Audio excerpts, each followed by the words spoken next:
Bible ప్రకారం ప్రేమ అనేది కేవలం ఒక భావన కాదు, అది ఒక చర్య. మరి దేవుని స్వభావం. తెలుగులో దీనిని నిస్వార్థమైన ప్రేమ, దైవిక ప్రేమ లేదా అగాపే ప్రేమ అని పిలుస్తాము.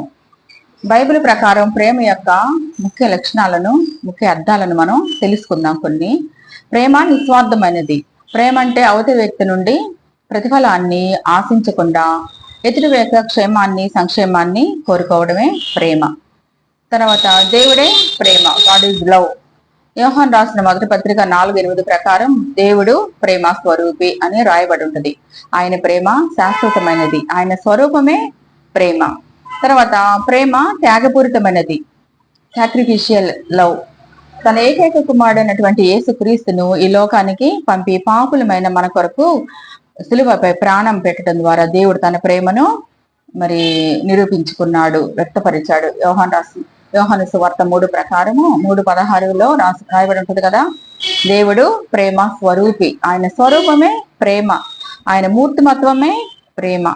తర్వాత ప్రేమ క్రియలతో చూపించేది. మనము ప్రేమ కలిగి ఉన్నామని చెప్పడానికి విశ్వాసము, ప్రేమ, ఇవన్నీ కూడా క్రియలు లేనిది మృతము.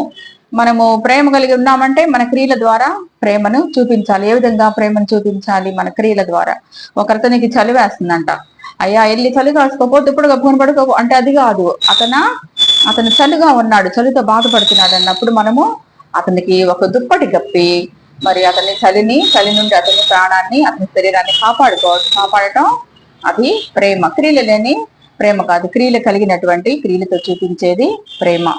ప్రేమ యొక్క లక్షణాలు మొదటి కొరింథీయులకు రాసిన పత్రిక 13 అధ్యాయం 4-7 వరకు రాయబడి ఉంటాయి.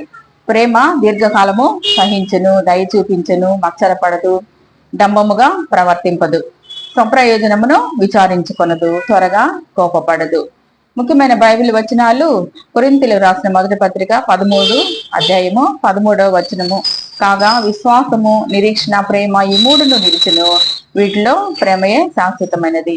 యోహాను సువార్త 15:13 ప్రకారము తన స్నేహితుల కొరకు తన ప్రాణం పెట్టువాని కంటే ఎక్కువైన ప్రేమ గలవాడు లేడు.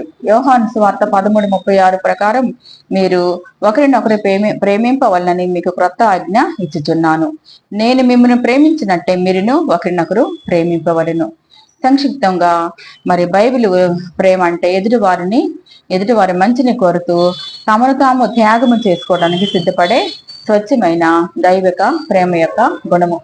అటువంటి ప్రేమను కలిగి మనము ఈ లోకములో క్రీస్తుకు సాక్షులుగా, క్రీస్తు స్వరూపమును ధరించుకొని మనం కూడా ప్రేమ స్వరూపులు